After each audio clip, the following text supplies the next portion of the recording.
So, you want to start a watch brand, and that's great, but let's be real. Most new watch brands fail within a year. That usually happens because those brands and people that start those brands don't have any plan or preparation on how to actually start, design watches, launch a brand, market a brand, or even sell those watches. But if you watch this video to the end, you'll see what steps exactly to take and what not to take so you don't waste your time or money.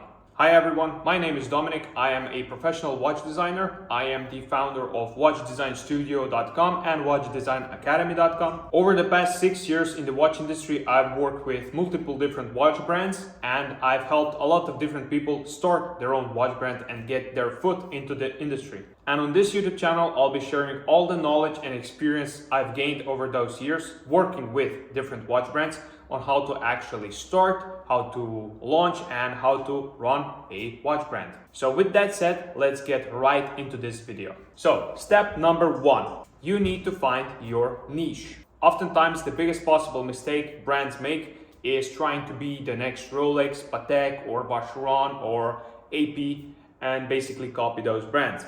So, how do you actually find your niche? You have to focus on specific audience, and by that I mean the actual people that will be buying your timepieces. You have to ask yourself, are you going to be making rugged dive watches? Are you going to be making minimalist dress watches? Are you going to be making vintage style chronographs? Or are you going to be making tool watches for adventurers? Or are you going to be making motorsport derived watches? Let me put on my glasses because I cannot see shit. So basically what I'm trying to say, you have to have a niche. Either it's going to be women's watches for a specific women, for business women, or it's going to be a watch for like people that are interested in motorcycles and cars. Basically try to have a niche, because if you're trying to be the next Rolex, the market is too big and you're a very small fish. You're not going to cover the complete market. It's easier to be a bigger fish in a smaller pond, right?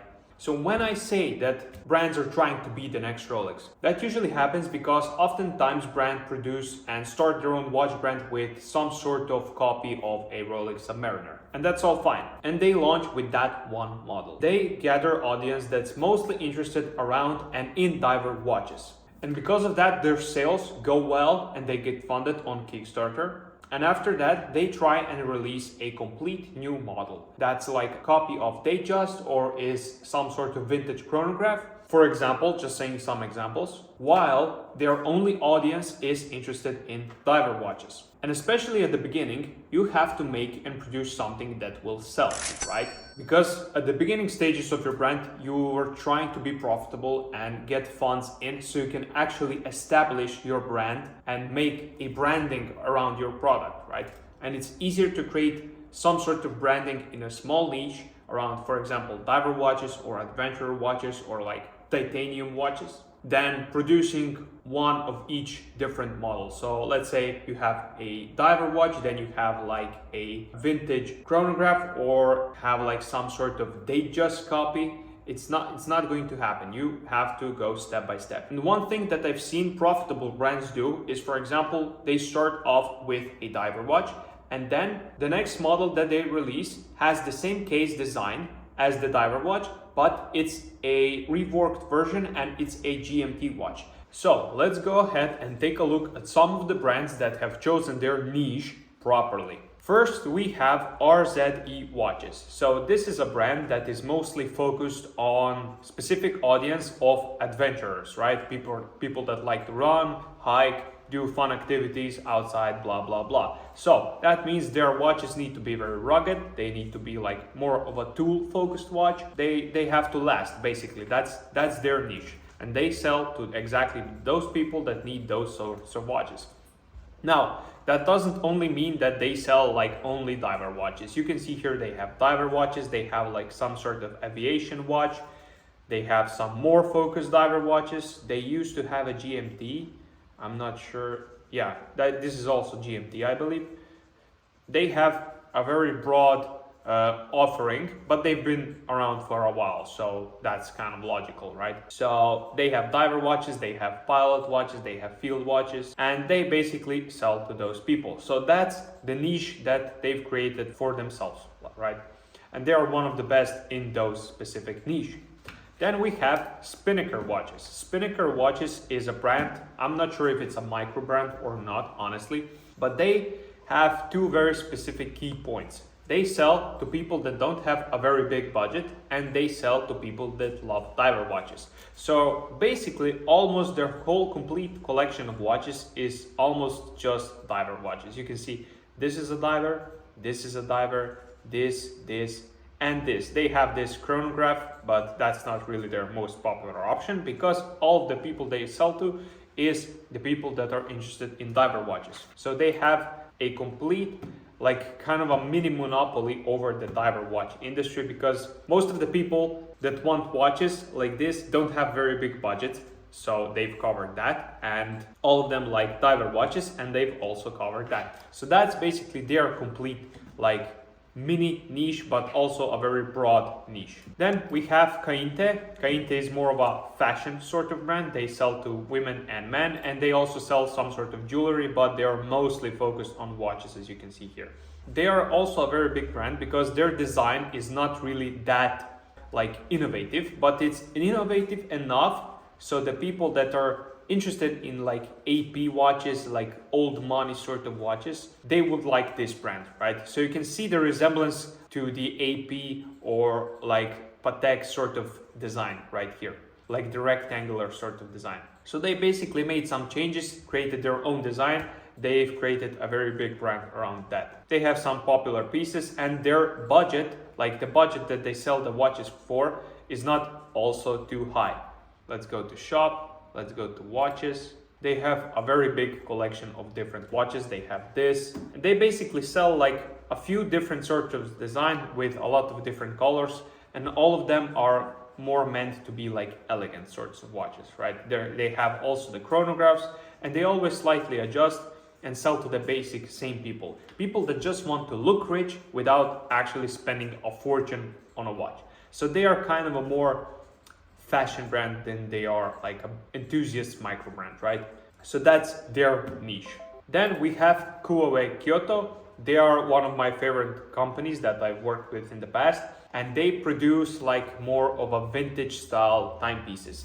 They have a collection of a lot of different models, and they have divers as well. They have like dress watches, more casual watches, more like pilot style watches. They have a very, very big collection of watches, as you can see right here. And all of those watches all focus on vintage design. So basically the people that they sell to are people that are willing to spend a bit more money. As you can see here, their prices are not exactly what you would call cheap, but they're not overly expensive. And usually the people that like to collect vintage watches have a bit more money. So they've created an audience of people that like vintage watches and have some money to spend on a very good quality watch, which they produce. So yeah, that's their niche. And then lastly, I'll mention a very interesting brand, Studio Underdog. So they've basically not found a niche, they created their own niche, I would say. Their design is not like very unique, but their colors are. So basically they've combined like vintage sort of chronographs or dress watches with very bold colors and specific names. The watch that has gotten a lot of hype is this one. This is like sort of watermelon watch, you would say, because it uses watermelon colors. And it's very interesting because they've created a new sort of design. With their specific design and use of colors, they've created a mass appeal to the market. So basically they've created their own specific niche, because the watch industry can sometimes be very boring, and they've taken a boring design of a vintage sort of chronograph and applied very, very interesting colors to it, and they sell a lot of watches. So yeah, there are also a lot of different brands with great niche selections, such as Baltic, Avi8, Z-Loss, Farrer watches, a lot of other brands that have created a very good niche for themselves, or found a niche. And all of those brands that we have mentioned and gone over previously have one thing in common that helped them create a very, very good brand. And that is that all of them have a great design. A great design is your brand's foundation. So keep that in mind. Your design is the foundation of your brand. You can have the best marketing, the best ideas, the best selling points, the best quality, but if your design isn't appealing for your specific niche, it's not going to sell. And that brings us on to the next step of creating a watch design. So let's actually write out all of those steps. So the first step was finding a niche. Finding a niche, right? That was the first step that we've gone over. Now the next step is creating your watch design. So that is the step number 2. Create a design. That is the next step. Your watch design is everything. If your watch looks like a cheap Alibaba template or a copy of some sort of watch, it's not going to do very well, as other brands have done it multiple times over. Your design needs to be original, well thought out, and something people in your niche would actually like to buy and like to wear. As I've mentioned previously, your design is the actual foundation of your brand. So, the 2 most important things that you need to keep in mind when designing your own watch, or if you pay someone else to design your own watch, you need to keep in mind of the movements that you will use and the dimensions of your watch. So let's write that down as well. So, 2 important things: movements and dimensions. So you have a lot of different selections, and probably you all that are watching this video know a lot about movements.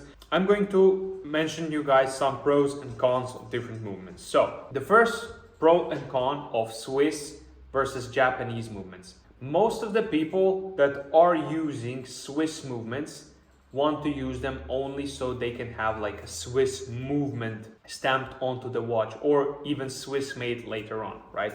So that's basically just a marketing thing. But if you like Swiss movements instead of Japanese movements, that's completely fine. But in my experience, the quality of, for example, let's say Sellita or Miyota is almost the same. So then we have quartz movements. Quartz movements are basically battery powered movements. If you plan to be in a niche of a fashion watches, then I recommend you use quartz movements when starting out, right? Or even if you plan to produce ladies watches, women don't really care about movements that much, so you can also use quartz movements for that. If you want to go Swiss quartz movements, I would recommend you use Ronda movements. And if you plan to use like Japanese movements, then I recommend you use Miyota quartz movements because they are great.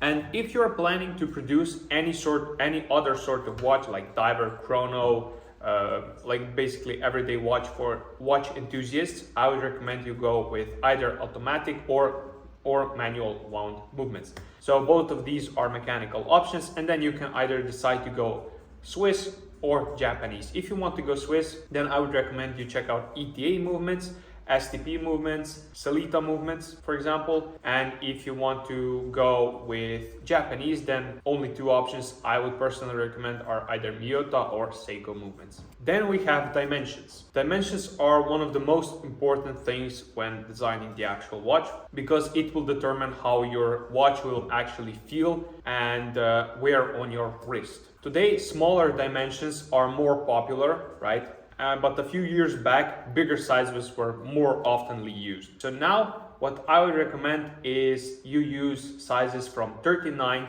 to 41 millimeters in diameter, because that's like the most optimal size for any sort of watch. Doesn't matter if it's a diver or a chrono or a casual sort of watch. 35 to 38 millimeter dimensions are most often used on like vintage sort of watches, because vintage watches were oftentimes smaller, so it's kind of a homage to those timepieces. And then we have like 42 to 46 millimeter watches, which I never recommend, except if you're targeting a very small niche of people, because those sizes will just make the watch look like a satellite. Now, how do you actually go about designing your watch? There are 3 ways you can do that.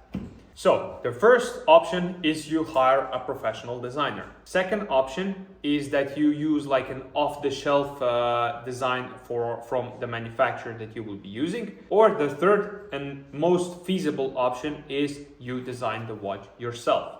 So number 1 is the most expensive option and oftentimes not the best option, because most of the watch designers that exist in the watch industry are already working with bigger brands and they don't want to spend their time working with smaller people, or they're not allowed to work with you because of NDA contracts and stuff like that. It's also not the best option because the people, the designers that you will be able to find on Fiverr or LinkedIn are oftentimes not the best, and the quality of work they will deliver is not worth the money that you will be paying them for, because oftentimes you will just get a basic 3D model of your watch without any sort of technical drawings or specifications for the manufacturer that can actually produce your watch. And then when you actually find a good designer, a professional designer such as myself, it will cost you anywhere from like $1,800 to $3,000 to get what you want onto the paper, onto the 3D, produce technical drawings, and make the design actual production ready. It will cost a lot of money. Then we have option number 2. So a lot of manufacturers that you find on Alibaba will offer you already existing designs, but in 99% of the cases, those designs are not too creative or not unique in any sort of way. And the only modifications that you will be able to do is like change the colors, the material maybe, and stamp your logo onto the watch. So that's it. Then we have the option number 3, where you can design a watch yourself. This is usually the most cheapest and feasible option for yourself when starting out. But the issue is that 95% of the people don't have the proper skills and knowledge to actually make a production ready design. And to actually be able to explain and to actually present and explain your idea to the manufacturer correctly, you need a correctly produced 3D model of the complete watch assembly. You need technical drawings, and you also need CGI renderings of your product so they know what kind of finishes and everything else to put on the watch, so they can visualize what you are visualizing yourself. And that is exactly why I created watchdesignacademy.com. That is the first ever online watch design school that teaches you all the steps necessary and tools that you need to be able to create a production ready design, to turn your idea into something that you can send over to the manufacturer and have them produce it without any issue. Our school and the content that we teach and share inside that school, inside our design academy, will save you a lot of money and a lot of hours of work that you would need to put in to learn everything yourself. Because I've been doing this for 6 years and I'm still learning, and I'm just trying to share through that school everything that I've learned so far regarding the actual design process. So everything that you can find in the academy is the same design process for every watch that I go through when I design watches for my clients.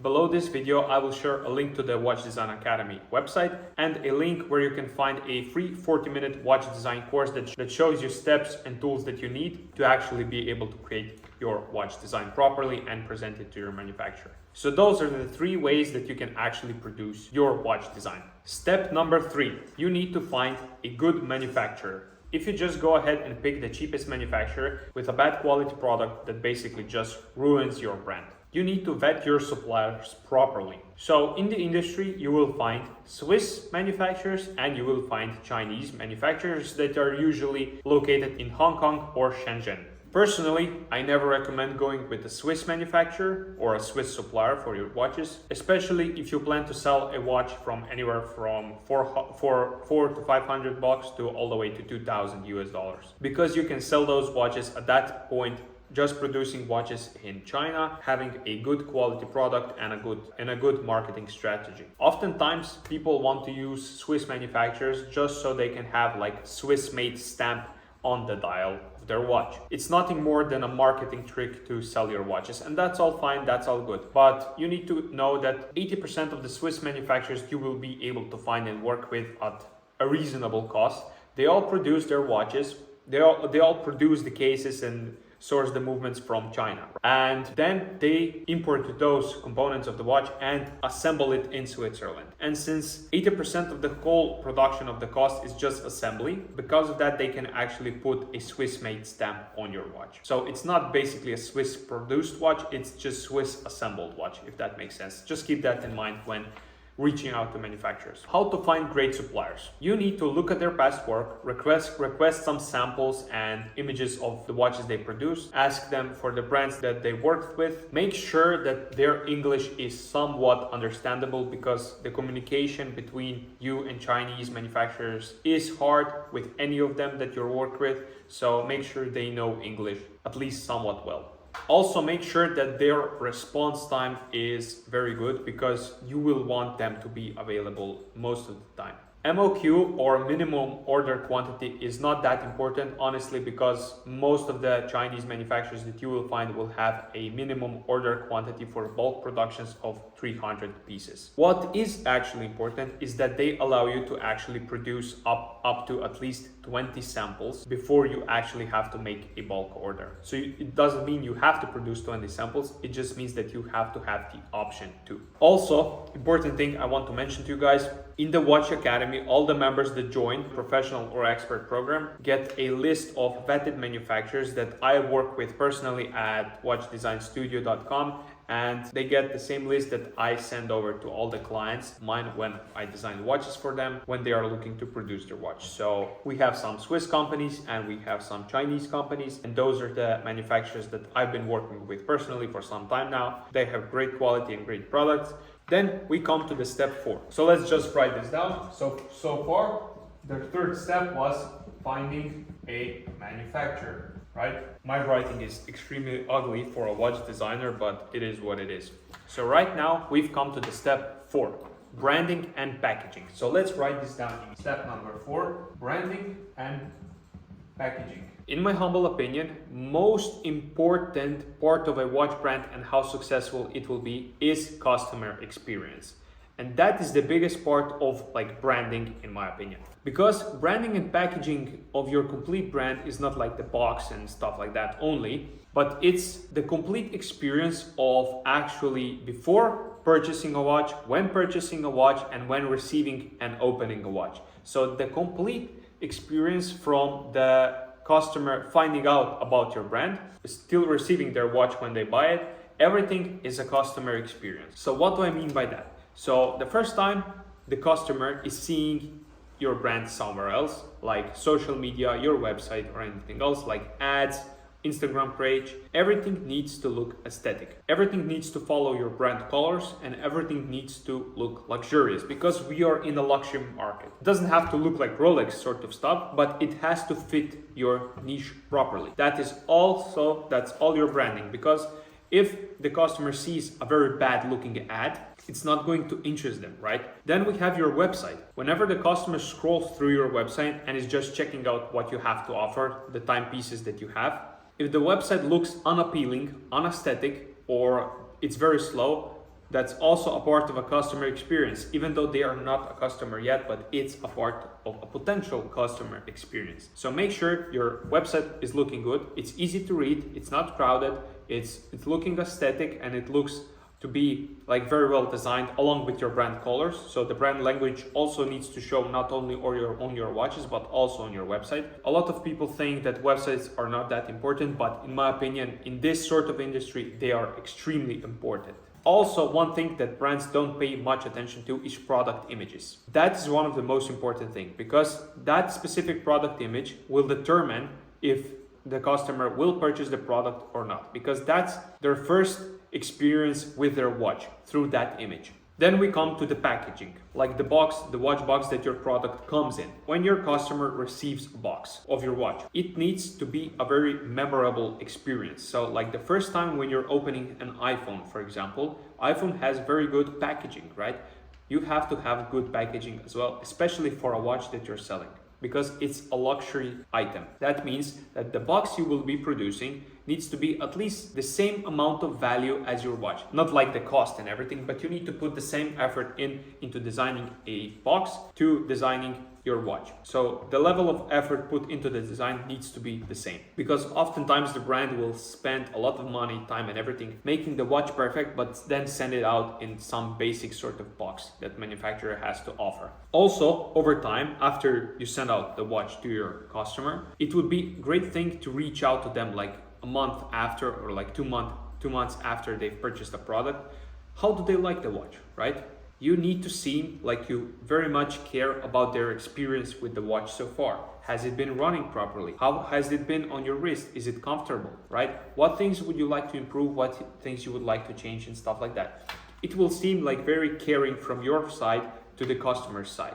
And it will be a good customer experience, which they will tell to other people. So, and the strongest form of marketing is from people to people, telling about your things. So yeah, that's the step number 4. And then we come to the last step and step number 5.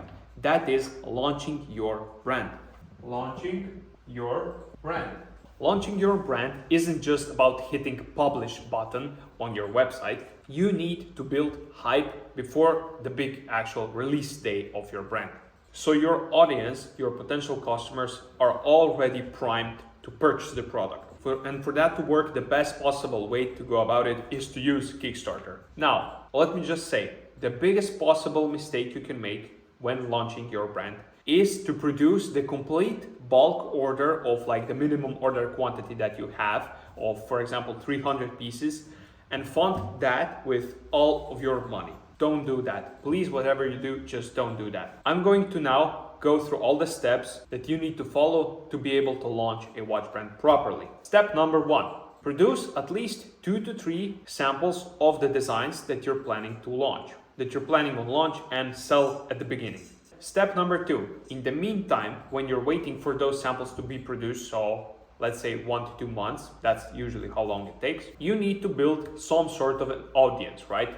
Best possible way to do that is through, of course, social media. So that is your step number 2. What I would recommend is to use Instagram and Facebook. So those are the 2 biggest social medias that you need to use to have a successful launch, right? On Instagram, share sneak peeks like teaser videos of the product, images of your upcoming watch, and all of that. If you don't have already produced samples, you can do with renderings and 3D. If you have previously found a good watch designer, they can produce that for you and you can use and repurpose that content for social media brand building, right? If you have joined the Watch Design Academy, then you will learn that all of that inside and you will have all the tools available so you can do that yourself. So that's the best possible way to do that in my opinion. Basically, you need to build some sort of brand following. You need to build your brand first on Instagram, right? You need to build your online persona of your brand. Then use Facebook to join micro brand communities, like watch micro brand communities. There is a lot of them. And in those communities, I would connect with other people, share the progress on building your brand, like show the steps, what you've done from the sketch to the actual final design. So you can keep the people in the group completely updated on the complete process of launching your brand. And that is also one way you will build a good following. So in my opinion, Instagram and Facebook are the biggest social media groups that you can actually use to build the first audience. Then step number 3, after you've received your samples, I would recommend you get started on creating your Kickstarter campaign. If you don't know what is Kickstarter, Kickstarter is basically a platform where based on the campaign you create, you will give people the option to pre-order your product and get your project funded by pre-ordering. And then after your project has been funded, you will go ahead and produce your product and then ship them out. So you don't have to use your own money to, for example, in this case, produce all of the 300 pieces of your design. Then after you have your Kickstarter campaign and pre-launch page ready, at least 90% completed, you would need to do some actual marketing. And that is the step number 4. And the best possible way to do that is to send out your watches to YouTube watch reviewers. So there are a lot of YouTube channels that are based on reviewing watches from micro brands. You won't get too many views on those channels, but you will build an audience because micro brand communities, micro brand people that are interested in those watches are a very interactive audience and they will purchase your product. So the YouTube channels that will be reviewing your watch have already the audience that is interested in micro brands, right? So that's the best possible way to market your watches and it won't cost you much, or sometimes it can be free if you just send them a free sample, for example, that they don't have to return to you back. You have channels like the Time Teller, Random Rob, Peter Kotza, Loom Pip, Watch Geek, a lot of different channels such as that. Below this video, I will attach a download link where you can just download for free an Excel sheet with the contacts of like 20 different YouTube channels, so you don't have to go around and find every YouTube channel and find their contacts by yourself. You can just download and have everything in one place. Then with those YouTube review videos, you will use them to send over the people and their audience to your Kickstarter pre-launch page, where they will sign up with their emails so they can get notified when you actually launch, right?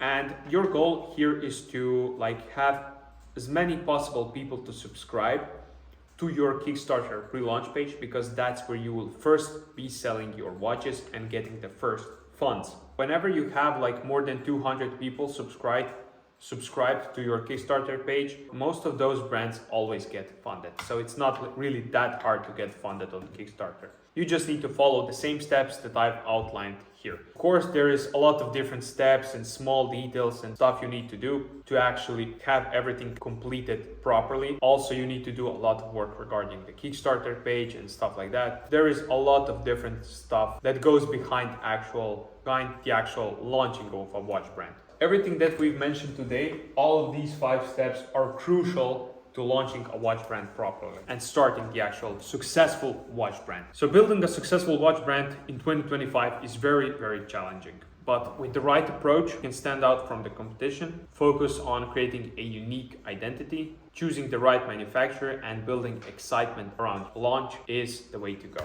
If you find this video helpful, check out any other videos that I will be posting, because I will be sharing a lot of knowledge where we will be going through those steps and posting different videos about each of those steps as well, so you can have an even better understanding on how to actually launch a watch brand. So subscribe and hit the like button so the YouTube gods can push this video forward, and I'll see you guys in the next video. And if you're interested in learning how to design your own watch, please check out the Watch Design Academy website link down below. See you guys in the next video. Take care and ciao.